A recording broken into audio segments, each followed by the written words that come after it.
네, 안녕하십니까. 오토다이리 오정원입니다. 오늘 준비한 차 DS7 크로스백 루브르 에디션 준비를 했습니다. DS 2015년에 등장한 PSA 그룹의 고급 브랜드죠. 하지만 최근에 PSA 그룹과 FCA 그룹이 합병을 해서 스텔란티스라는 이름으로 재출범을 했죠. 향후에 스텔란티스의 브랜드 전략이 어떻게 전개될지는 좀 더 지켜볼 필요는 있겠습니다. 오늘은 DS7 크로스백을 만나보는 것이고요. 자, 파워트레인 2.0 디젤 엔진을 적용을 하고 있습니다. 블루 HDI 엔진과 8단 자동 변속기로 파워트레인을 구성을 해서 177마력의 최고 출력을 내고요. 최대 토크 40.8kg의 힘을 만날 수 있습니다. 차체 길이 4.6m를 바탕으로 좀 더 넓은 실내 공간 확보하고 있고요. 그 인테리어를 프랑스 냄새가 물씬 나는 아주 고급스럽고 개성이 강한 인테리어로 채워놓고 있습니다. 여러가지 최첨단 주행 보조 장비들, 안전 장비들도 탑재되어 있는데요. 액티브 스캔 서스펜션, 카메라와 센서들을 바탕으로 노면을 파악을 해서 좀 더 정교하게 차체를 조율해주는 부분이고요. 또 하나는 커넥티드 파일럿입니다. DS 커넥티드 파일럿인데요. 주행 보조 시스템이죠. 정지 상태에서 시속 180km까지 작동하는 어댑티브 크루즈 컨트롤과 차로 유지 보조 장치를 적용하고 있어서 아주 훌륭한 수준의 반자율 운전도 만나볼 수 있지 않을까 싶습니다. 판매 가격 6,310만 원입니다. 6천만 원대 초반대에 만날 수 있는 고급 수입 SUV라는 점에서 주목할 만하지 않은가 싶은데요. 과연 어떤 느낌을 받게 될지 직접 시승을 통해서 그 느낌 여러분들과 공유해 볼까 합니다. 오늘도 좋아요, 구독하기 잊지 마시고요. 저와 함께 달리시죠. 출발합니다. 네, 운전석입니다. 개성이 강한 인테리어를 만나게 되는데요. 금속 재질의 인테리어 요소들을 아주 특이한 패턴으로 장식을 해 놓고 있습니다. 럭셔리 시계에서 사용하는 인그레이빙 기법입니다. 그런 글로드바리 기호쉐 패턴을 이렇게 적용을 하고 있고요. 위에는 시계가 들어와 있죠. 시계는 엔진을 끄면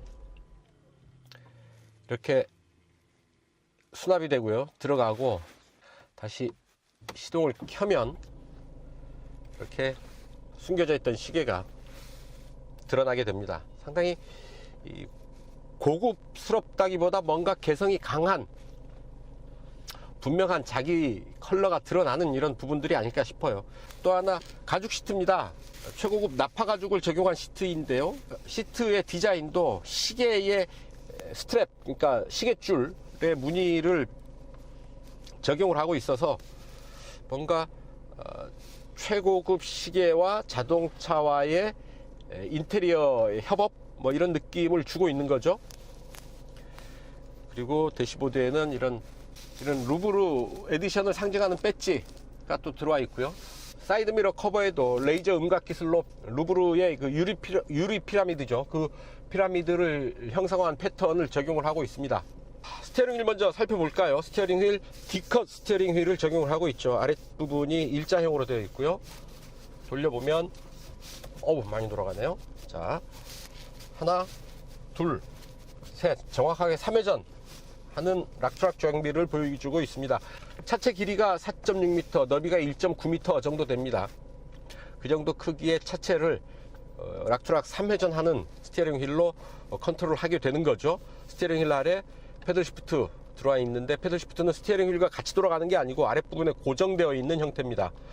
스티어링 휠 좌우측으로 이런 몇 개의 버튼이 들어와 있는데요. 왼쪽부터 보면 계기판 디자인을 선택을 할 수가 있죠. 퍼스널 이런 부분이고요.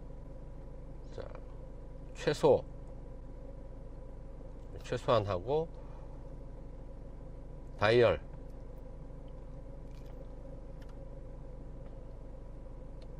그리고 주행은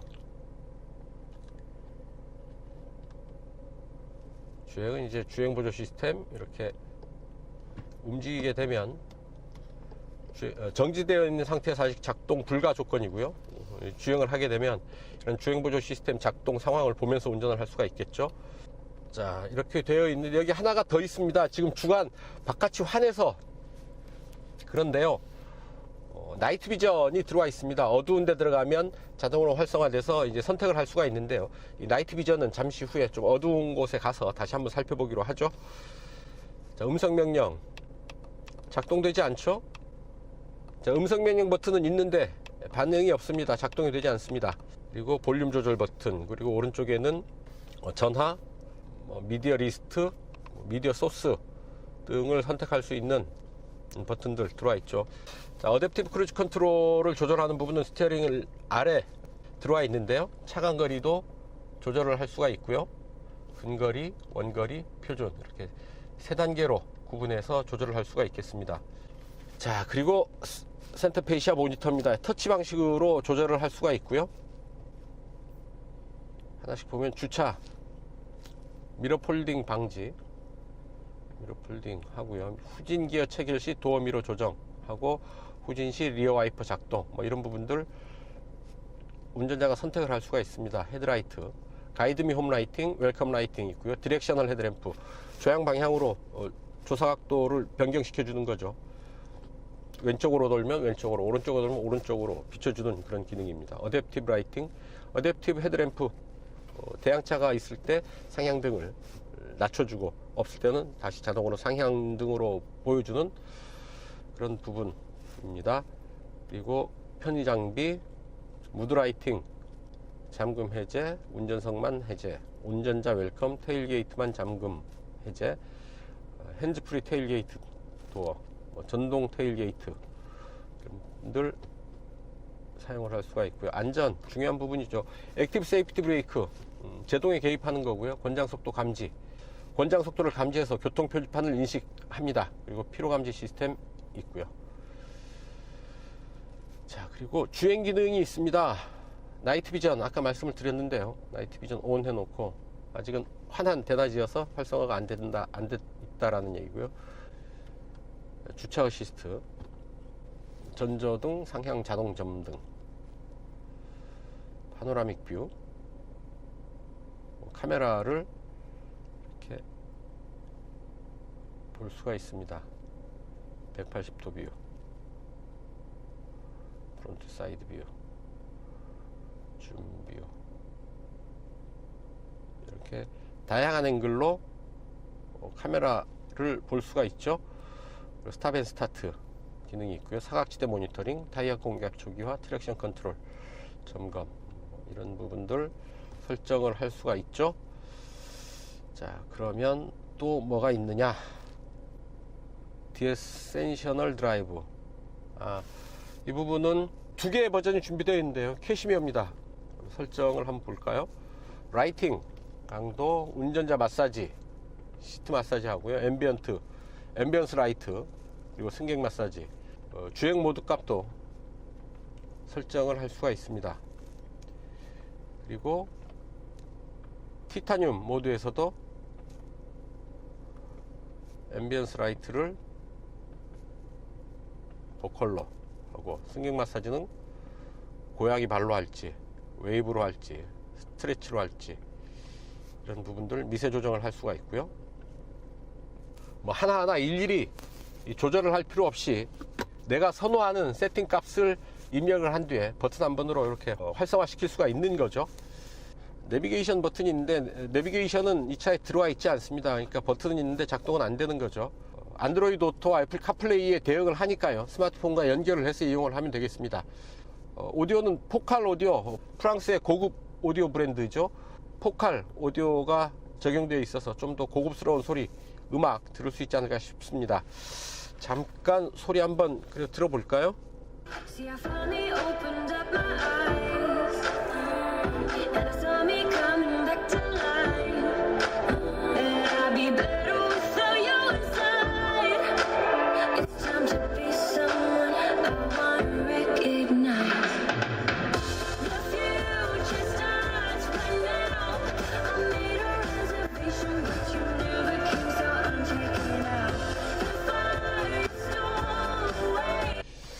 네, 이런 정도의 오디오 들을 수 있습니다.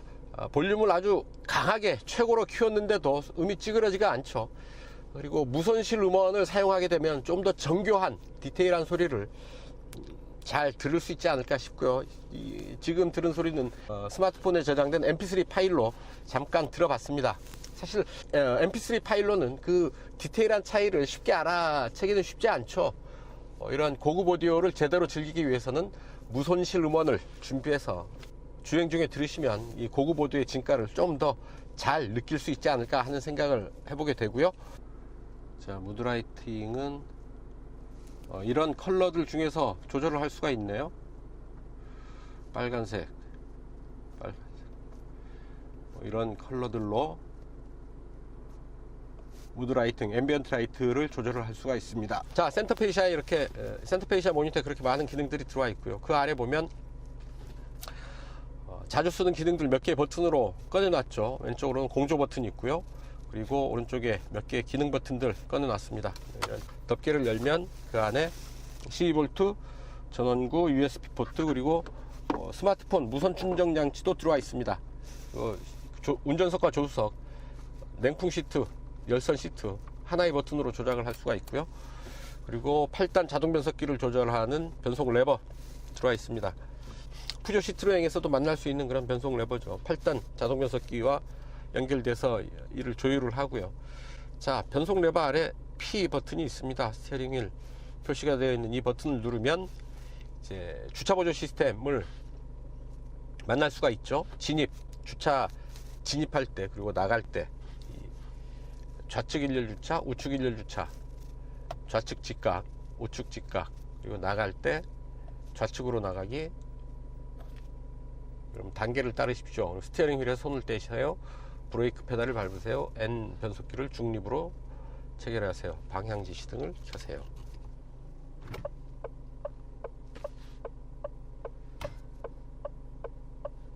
브레이크 페달을 밟고 스위치를 누르고 계십시오.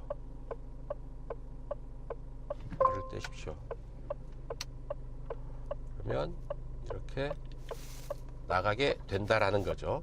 지시에 따라서 조작을 하면 쉽게 조향에 대한 부담 없이 어려운 주차 상황에서도 충분히 대응할 수 있지 않을까 싶습니다.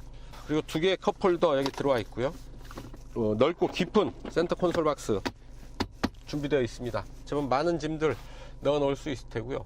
자, 전체적으로 보면 아주 개성이 강한 디자인, DS의 고급스럽고 조금 화려한 그런 개성이 강한 디자인 만나볼 수 있는데, 부분 또 PSA 그룹에서 부품을 공용화하는 그런 부분들도 눈에 띄죠. 스티어링 휠, 그 아래 패들 시프트, 어댑티브 크루즈 컨트롤을 조작하는 부분, 그리고 센터페이시아의 모니터와 그 안에 담겨져 있는 여러 가지 컨텐츠들도 PS 그룹의 이를테면 부품 공용화의 차원에서 볼 수 있는 부분이 아닌가 싶습니다.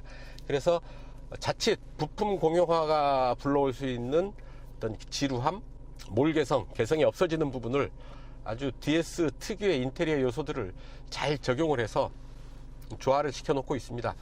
부품 공용화와 어떤 그 디자인의 개성을 잘 조화롭게 완성시켜 놓고 있다 싶은 거죠. 그러고 보니까 시트는 왼쪽에 보면 메모리 시트가 준비되어 있고요. 또 하나 마사지 시트가 있습니다. 마사지 시트를 운전자, 조수석 같이 준비되어 있고요.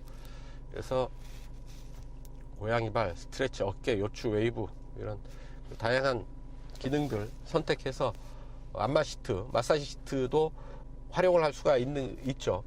장거리 운전할 때 이 마사지 시트가 참 좋죠. 딱 한 자세로 고정되어 있는 운전자의 몸을 그래도 이렇게 풀어주는 역할을 해주니까요. 특히 먼 길을 갈 때 참 좋은 기능이 되지 않을까 싶습니다. 무태 안경 같은 룸램프 위에 오버헤드 콘솔 이렇게 가볍게 터치를 하면 온오프가 되죠. 선글라스 케이스는 이쪽 운전석 왼쪽 머리 위로 옮겨놨네요. 괜찮은 아이디어인 것 같습니다. 그리고 선루프, 아주 넓은 선루프 들어와 있고요. 자, 운전석 이 정도 살펴보시고요. 잠깐 뒷좌석 보고 가시죠. 들어갑니다. 네, 뒷좌석입니다. 이 정도 공간 마주하게 되는데요. 운전석 시트를 제가 앉았던 그대로 두고 뒤로 앉았습니다. 시트가 조금 뒤로 물러 앉은 것은 카메라 설치 때문에 스티어링 휠을 제일 뒤로 당겨 앉았거든요. 그래서 시트가 조금 뒤로 물러 앉은 감이 있습니다. 감안하시고 보시면 될 테고요. 무릎 앞으로 주먹 하나 여유 있게 들어가죠. 하나 반 꽉 차게 들어갑니다. 머리 위로도 주먹 하나 세워서 이렇게 들어가죠. 이 정도 공간이라고 한다면 차급에 비해서 부족하지 않은 비교적 여유 있는 공간 확보했다 싶고요. 암레스트 이렇게 내릴 수가 있죠. 내리면 두 개의 컵홀더 만나게 됩니다. 또한 시트는 이렇게 6대 4로 접을 수가 있죠. 접게 되면 트렁크 공간을 좀 더 넓게 확장을 할 수가 있을 테고요. 뒷좌석에도 이런 가죽 시트 적용하고 있어서 좀 더 고급스러운 느낌 받을 수가 있겠습니다. 센터 콘솔 뒤로 뒷좌석을 위한 송풍구 들어와 있는데요. 온도와 풍량을 조절을 할 수가 있죠. 좌우 분리해서 조절을 할 수는 없지만 뒷좌석 공간을 하나로 묶어서 온도와 풍량을 조절할 수가 있습니다. 그 아래 두 개의 USB 포트 준비되어 있죠. 그래서 뒷좌석 좌우 승객 제각각 하나씩의 USB 포트를 활용을 할 수가 있겠습니다. 뒷좌석이 전동 시트군요. 전동 시트를 조절을 해서 맞는 자세를 취하면 될 테고요. 제일 앞으로 당겨 보니까 이 정도 되고, 제일 뒤로 누이면 자, 이 정도 되겠습니다. 굳이 뒷좌석에 전동 시트를 적용했다는 것, 그만큼 이 차의 고급스러움을 강조하기 위한 조치가 아닐까 싶은데요. 의외의 그런 부분이 아닌가 싶고요. 그리고 센터 터널은 없죠. 뒷좌석 바닥은 아주 평평하게 좌우가 연결되어 있어서 센터 터널이 주는 공간의 제약을 느낄 수가 없습니다. 센터 터널이 없어서 제한된 공간을 좀 더 여유 있게 사용할 수 있게 됐다 싶은 거죠. 뒷좌석 가운데 자리에 앉아보면 이 정도 자세 취할 수 있고요. 센터 터널이 없어서 훨씬 발이 좀 자유롭죠. 머리 위로도 손바닥 두 개가 꽉 차게 들어가는 공간이니까 이 정도면 여유 있다 싶고요. 그래서 뒷좌석 전동식 시트에 가죽 시트, 그리고 센터 터널이 없다, 이런 부분을 통해서 좀 더 고급스럽고 여유 있는 공간 만날 수가 있겠습니다. 원 버튼으로 이렇게 내려가고요. 이 정도 남겨놓고 열리네요. 한 3분의 1 정도 남겨놓고 열리는 거죠. 자, 지붕 위로 썬루프가 넓게 배치되어 있습니다. 썬루프 덮개를 열면 아주 넓은 썬루프, 또한 이를 통해서 보여지는 차창 밖 풍경, 이런 부분들 만끽하면서 즐기면서 운행할 수 있지 않을까 싶습니다. 그래서 뒷좌석 승객도 충분히 이 차의 어떤 고급스러운 부분 느낄 수 있을 테고요. 그리고 별도의 송풍구, 그리고 전동식 시트까지 확보하고 있어서 뒷좌석에서도 부족함이 없는 그런 여유로움, 고급스러움 충분히 느낄 수가 있겠습니다. 네, 뒷좌석 인테리어 이 정도 살펴보시고요. 이제 본격적인 시승 통해서 이 차의 느낌 즐겨볼까 합니다. 네, 좋아요, 구독하기 누르시고요. 함께 자유로로 가시죠. 자, 오늘도 평화로운 자유로 본선에 올랐습니다. 날씨 쾌청하고요. 시야 좋습니다. 온도 영하 2도 이 정도면 괜찮은 날씨죠. 날씨가 많이 풀렸습니다. 차체가 높은 SUV죠. 지금 80km 정도의 속도인데 자잘한 바람 소리가 잔잔하게 실내로 들어오네요. 오늘 바람이 좀 있는 날인가요? 잔잔하게 실내로 파고드는 바람 소리가 들리고요. 엔진 소리는 거의 들리지 않습니다. 이 차 2.0 디젤 엔진, 블루 HDI 엔진을 적용을 하고 있죠. 시속 80km, 90km 정도의 속도로 움직일 때 거의 엔진 소리 들리는 듯 마는 듯 합니다. 옆에서 함께 달리는 세단들을 살짝 내려다보는 그런 SUV 특유의 느낌 만나게 됩니다. 약간 시야가 높고요. 높아서 좀 더 멀리 볼 수 있고요. 앉은 자세도 조금은 더 편하죠. 이 차 자동 8단 변속기를 적용을 하고 있습니다. 8단에 약 1600, 1700 정도 보이네요. 7단 6, 5, 4, 3단으로는 떨어지지 않고 4단 약 3500 정도 커버를 합니다. 그러니까 8단 1700에서 4단 3500 구간에서 시속 100km를 커버를 하고 있는 거고요. 아주 편안합니다. 액티브 스캔 서스펜션을 적용을 하고 있습니다. DS 액티브 스캔 서스펜션이라는 이름을 갖고 있는데요. 스캔이라는 단어가 눈에 띄죠. 도로를 스캔하면서 달리는 그런 서스펜션이다 라는 개념일 텐데요. 카메라와 지면의 높낮이를 감지하는 4개의 센서, 그리고 3개의 가속도계, 이런 부분들이 도로를 스캔하는데요. 전방 5에서 20m 구간의 전방 도로를 스캔을 합니다. 그래서 거기에 맞춰서 서스펜션을 최적화시켜준다 라는 개념이죠. 약간 거친 도로에서 잡음 이런 부분들이 실내로 들어오는데요. 자, 좀 더 상태가 좋은 길에서는 훨씬 주행 상태가 쾌적해지죠.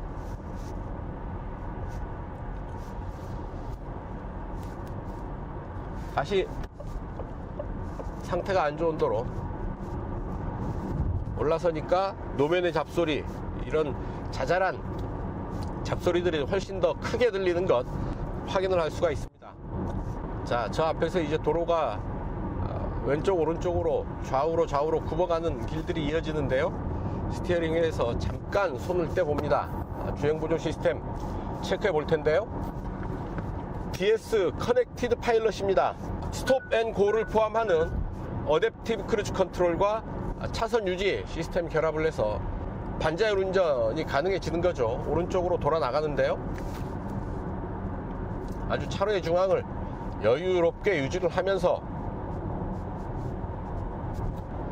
움직이고 있고요. 특히나 이 구간 차선이 그렇게 분명하지가 않은 구간인데도 정확하게 차로를 읽으면서 차로의 중앙을 잘 유지를 하고 있습니다. 편안하죠. 자, 어지간한 초보 운전자보다 훨씬 나은 수준의 어떤 그 운전 기술, 그럴까요? 그런 수준의 운전을 만나볼 수가 있는데요. 속도를 잠깐 올려보시죠. 속도를 좀 더 올려서 빠르게 달리는 데에도 차로의 중앙, 차로를 읽고, 그리고 앞차와의 차간거리, 앞에 차가 가고 있는데요. 좀 더 달려가 봅니다. 자, 앞에 차가 있는데요. 앞차와의 차간거리도 충분하게 조절을 해준다라는 얘기죠. 자, 차간거리는 원거리, 표준, 근거리 이렇게 세 단계로 조절이 됩니다. 자, 시속 110에 맞췄는데 앞차와 차간거리를 맞추면서 90km를 유지를 하고 있는 거죠. 앞뒤로는 앞차와의 거리를, 그리고 좌우로는 차로의 중앙을 이렇게 인식을 하면서 아주 정확하게, 편안하게, 여유롭게 반자율 운전을 해주고 있습니다. 이 정도 수준이라고 한다면 적어도 자동차 전용 도로에서는 운전자는 편안하게 스티어링 휠을 잡고 있고 운전의 대부분을 차에 믿고 맡겨도 좋지 않을까 하는 생각을 해보는데, 스티어링 휠에서 손을 떼면 절대 안 된다는 것 다시 한번 강조를 드립니다. DS 커넥티드 파일럿은 시속 30km 이상에서 활성화됩니다. 그리고 시속 180km까지 커버를 하죠. 그래서 일단 30km 이상에서 활성화가 되면 스톱앤고 완전히 정지할 때까지 작동을 한다는 거고요. 그래서 최고 속도는 시속 180까지 커버를 해준다 라는 얘기죠. 일단 활성화가 된 뒤에는 운전하는 모든 영역에서, 운전하는 모든 속도 영역에서 이용을 할 수 있지 않을까 싶습니다. 가속 페달을 꾹 밟으면 그냥 밋밋하게 끝까지 밟힙니다. 킥다운 버튼은 없고요. 주행 모드는 에코, 컴포트, 표준, 스포츠, 수동 이렇게 5개 모드가 있는 거죠. 5개 주행 모드가 있어서 운전자의 취향에 따라서 이렇게 주행 모드를 선택을 하면 되겠습니다. 스포츠 모드를 택해서요, 잠깐 달려보도록 하죠. 속도를 쭉 끌어올리고요. 아주 강한 힘은 아닌데 2.0L 디젤 엔진이죠. 177마력의 최고 출력을 냅니다. 최고 출력도 출력이지만 40.8kgm의 최대 토크가 좀 더 돋보이죠. 굵은 디젤의 힘을 느낄 수가 있습니다. 중저속 구간에서의 그런 그 굵은 힘, 디젤의 힘을 느끼게 되고요. 속도를 올리면 이제 177마력의 힘이 차근차근 속도를 높여가면서 고속 구간까지 거침없이 달려갑니다. 아주 강한 힘은 아니지만 속도를 높이는데 부족하지 않을 만큼 적절한 힘을 내주고 있는 게 아닌가 싶습니다. 속도가 빨라질수록 이 상하 진동이 좀 더 증폭되는 그런 느낌 받게 되고요. 낮은 자세로 달리는 세단만큼의 주행 안정감은 아니다. 게다가 이 차 SUV이지만 사륜구동이 아닙니다. 앞바퀴 굴림 방식을 적용하고 있는데요. 속도가 빨라지면서 바람 소리가 좀 더 커지고요. 그리고 어쩔 수 없는 고속 주행 구간에서의 미세하게 나마 증폭되는 그런 진동의 느낌, 상하 진동의 느낌 피할 수는 없어 보입니다. 하지만 이 차 타고 그렇게 계속 고속 주행을 하는 그런 차는 아니죠. 실주행 영역에서 일상생활 속에서 좀 더 기능적으로 유용하게 사용할 수 있는 좀 더 기능적인 차, 활동적인 차라고 본다면 고속주행 구간에서 느끼게 되는, 만나게 되는 아주 사소한 그런 불편함 정도는 충분히 감수할 만하지 않은가 싶습니다. 굳이 그 점을 들어서 이 차를 탓해서는 안 되지 않을까 하는 생각을 하게 되는 거죠. 다시 주행 모드를 컴포트로 가보죠. 표준과 컴포트를 굳이 나눠놨어요. 어떤 차이가 있는지는 모르겠습니다. 주행 모드에서 굳이 이 컴포트와 표준을 나눌 필요는 없지 않을까 하는 생각을 하게 됩니다. 자, 이제 속도 100에 맞춰서 잠깐 제동해 보겠습니다. 자, 시속 100이고요. 자, 하나, 둘, 셋. 아, 여유롭게 서는데요. 아주 체중을 실어서 강하게 운전자는 제동을 했는데 차는 뭐 이것쯤이야 가뿐하게 서지 하는 그런 반응인데요. 자체가 높아서 앞이 좀 더 숙여지지 않을까 하는 생각도 해봤는데 생각만큼 그렇게 앞이 기울거나 숙여진다라는 느낌은 없고 의외로 상당히 여유 있게 제동을 받아낸다라는 느낌인데요. 자체의 무게, 크기에 비해서 제동 반응이 여유롭고 편안합니다. 자, 앞에 맥퍼슨 스트럿, 뒤에 멀티링크 타입이고요. 235, 45R20 사이즈의 타이어를 적용을 하고 있습니다. 자, 속도를 쭉 끌어올리고 이제 코너링 한번 보겠습니다. 그렇게 코너에 썩 그 유리한 체형은 아니죠. 앞바퀴 굴림의 SUV에서 차체는 높고요. 사륜구동 시스템이 있었으면 어떨까 하는 생각을 해보지만 불필요한 구간에서의 사소한 불편함을 감수하고 좀 더 합리적으로 누릴 수 있는 SUV가 아닐까 싶습니다. 자, 속도를 쭉 끌어올리고요. 제동, 턴. 아, 조금 기울긴 하네요.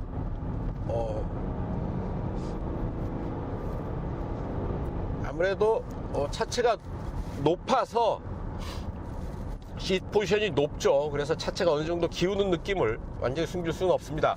거기에서 오는 아주 약간의 불안한 느낌 만나게 되고요. 또한 좀 더 공격적인 코너링을 좀 주저하게 만드는 그런 요소로 작용하기도 합니다. 하지만 충분히 속도는 높았고요. 거기에서 속도를 조금만 늦춰주면 좀 더 편안하고 안전한 코너링이 가능하겠죠. 코너링을 하는데 앞바퀴 굴림이고 차체가 높다는 핸디캡 감안을 해야 하지 않을까 싶습니다.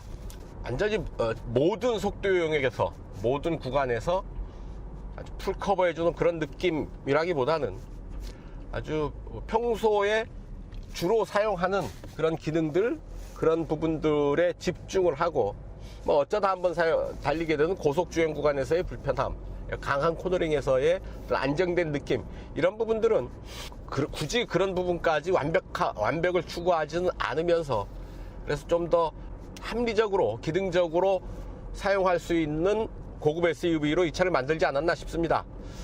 DS 그래도 럭셔리 브랜드를 표방을 하고 있죠. PSA 그룹의 럭셔리 브랜드로서 이제 입지를 굳혀가고 있는데요. PSA와 FCA가 이제 합병을 했죠. 스텔란티스라는 이름으로 합병을 했는데요. 자, 그 합병의 결과가 이제 향후에 어떤 모습으로 드러날지는 좀 더 지켜봐야 되지 않을까 싶습니다. DS 브랜드의 어떤 그 존재 자체도 처음부터 다시 검토해야 하지 않을까 하는 생각도 하게 되고요. 오히려 DS 브랜드가 어떤 프랑스 차의 강한 개성을 드러낼 수 있는 고급 브랜드인 만큼 좀 더 힘을 받게 되지 않을까 하는 희망도 가져봅니다. BMW의 X3, 이 차와 경쟁한다면 20D 같은 모델들이 있죠. 볼보 XC60도 이 차와 견줄 만한 차가 아닌가 싶습니다. 그런 차들과 견져서 확실히 기능적이고 합리적인 부분이 눈에 띄고요. 가격과 연비 면에서 DS7 크로스백 루브르 에디션 좀 더 경쟁력이 있지 않을까 싶습니다.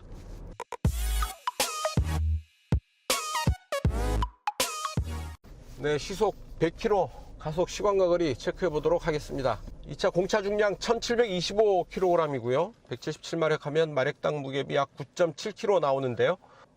그렇다고 한다면 약 10초 전후에 시속 100km 도달할 수 있지 않을까 싶습니다.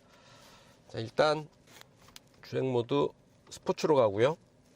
공조장치 완전히 끄죠. 자, 하나, 둘, 셋. 힐슬립이 좀 일어나네요.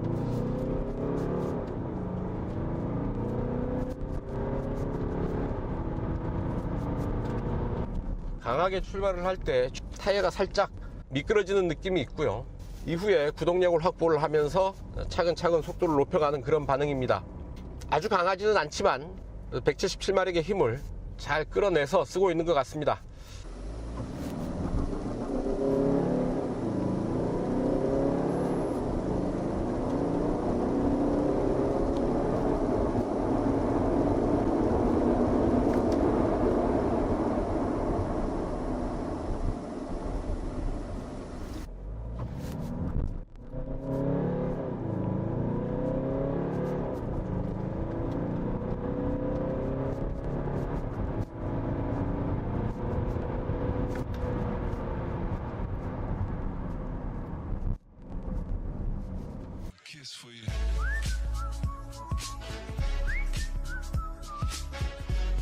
연비 테스트 하겠습니다. 이곳 파주 헤이리 마을을 출발해서 서울 지하철 2호선 교대역까지 약 55km 될 텐데요. 직접 달려가면서 이 차의 연비, 실주행 연비 어느 정도 나오나 체크해 보도록 하겠습니다. 이 차의 공인복합 연비는 12.8km/L입니다. 아마 실주행 연비는 그보다는 훨씬 더 잘 나오지 않을까 기대를 해봅니다. 트립 2를 리셋을 하고요.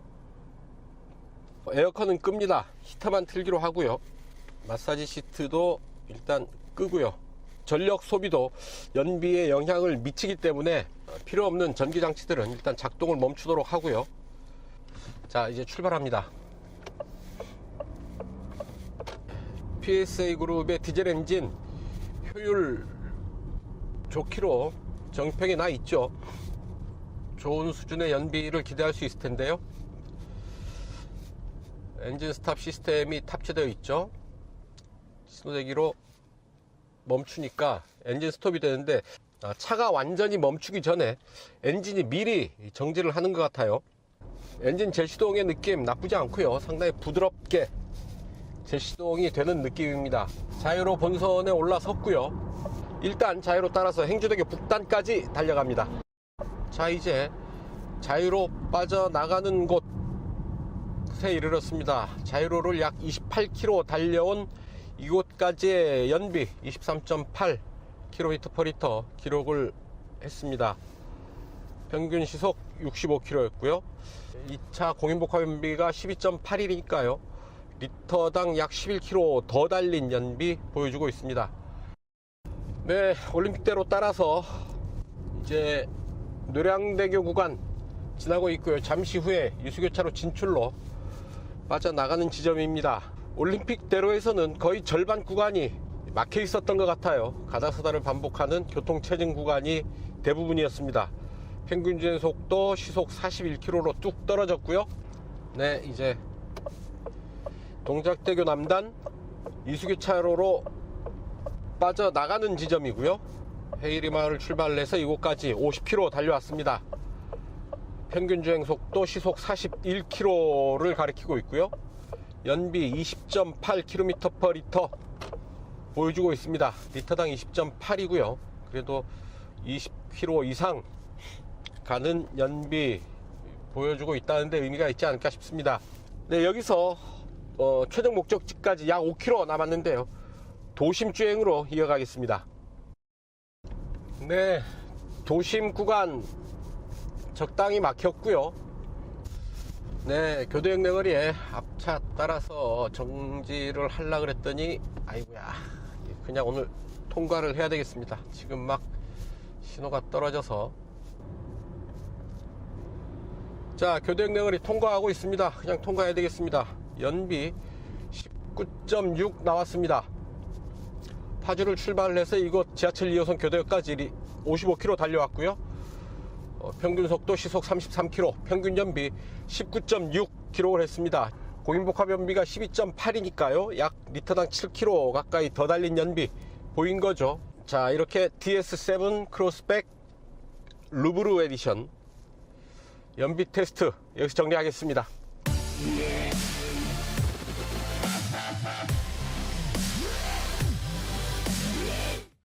단도직입입니다. DS7 크로스백 루브르 에디션 타면서 느꼈던 아주 사소한 불편함 몇 가지 말씀드리겠습니다. 자, 스티어링 휠을 완전히 감고 돌면 우두두둑 하면서 이제 거칠게 회전하는 느낌을 만나게 되는데요. 그런 부분, 아주 미끄러운 주차장 같은 곳 혹은 빙판길 이런 데서는 이런 부분이 좀 더 두드러지게 됩니다. 좀 더 부드럽게 회전할 수 있었으면 좋겠습니다. 스마트폰 무선 충전 장치들이 들어있는 이 부분을 커버로 닫아놨는데요. 열고 닫을 때 이렇게 눌러서 열고 닫을 수 있는 게 좀 더 고급스럽겠죠. 물리적인 버튼, 이런 버튼을 만들어 놓았는데 조금 아쉽습니다. 굳이 그래도 프리미엄 고급 차를 자처하는 DS의 이런 버튼으로 이런 부분을 열게 하는 것은 조금 격이 떨어지지 않나 싶은 생각이 드는 거죠. 좀 더 고급스러운 방식을 적용을 했으면 어떨까 하는 생각을 하게 됩니다. 닫아 놓으면 자기대로 스르르 열려버립니다. 자, 툭 열려버리죠. 제대로 물어주지 않는다라는 얘기인데요. 좀 더 만듦새를 견고하게 해야 될 필요성이 있지 않을까 싶은 거죠. 자, NVH 대책은 좀 더 보강을 하는 게 좋지 않을까 싶네요. 노면 잡소리, 바람 소리 자잘하게 들어오고요. 엔진 소리도 디젤 엔진 소리가 그대로 느껴지죠. 프리미엄 브랜드, 그러니까 고급 차 수준에 걸맞는 정도의 NVH 대책을 확보해야 되는 게 아닌가 하는 생각이 듭니다. 고급차 치고는 좀 시끄럽다라는 얘기죠. 네, 이상 DS7 크로스백 루브르 에디션 타면서 느꼈던 아주 사소한 불편함 몇 가지 말씀을 드려봤습니다. 네, 지금까지 DS7 크로스백 루브르 에디션 시승을 했습니다. 디테일에 강한 차가 아닌가 싶습니다. 특히 디자인 디테일 아주 섬세한데요. 사이드 미러에 올라와 있는 이런 유리 피라미드를 형상화한 패턴들, 그리고 곳곳에 배치되어 있는 루브르 에디션의 배지들, 그리고 특히 인테리어에서 만나게 되는 DS 특유의 아주 강한 개성을 드러내는, 그리고 고급스러운 그런 디자인들을 만나게 되면 역시 DS는 이런 고급스러운 디자인이 참 특징이구나 싶습니다. 특히 저 개인적으로는 리어램프의 디자인 상당히 마음에 드는데요. 상당히 이 선과 면을 입체적으로 잘 구성한 리어램프가 마치 뱀의 껍질을 보는 것 같아서 저 개인적으로는 참 와 닿았던 그런 디자인이 아니었나 싶습니다. 177마력의 힘, 그렇게 강한 힘은 아니죠. 상당히 무난하게 달려줍니다. 고속주행까지 잘 해내기는 합니다만 이 차 그렇게 고성능을 추구하는 고성능 SUV는 아니죠. 중저속 구간에서 편안하게 달릴 줄 아는 참 좋은 SUV가 아닌가 싶고요. 여러 가지 주행 보조 기능들이 높은 수준에서 완성되어 있어서 좀 더 안전하고 편하게 달릴 수 있다라는 점도 돋보였습니다. 게다가 디젤 엔진의 우수한 연비까지 만나게 되면 참 그 기능적이고 합리적인 선에서 수입 SUV를 선택하고자 하는 소비자들에게는 참 좋은 대안이 되지 않을까 싶은데 여러분들 생각은 어떠신지 모르겠습니다. 네, 오늘 시승은 여기까지고요. 지금까지 저는 오토다이어리 오종훈이었습니다. 좋아요, 구독하기 누르시면 저는 그만 물러가겠습니다. 시청해 주셔서 감사합니다.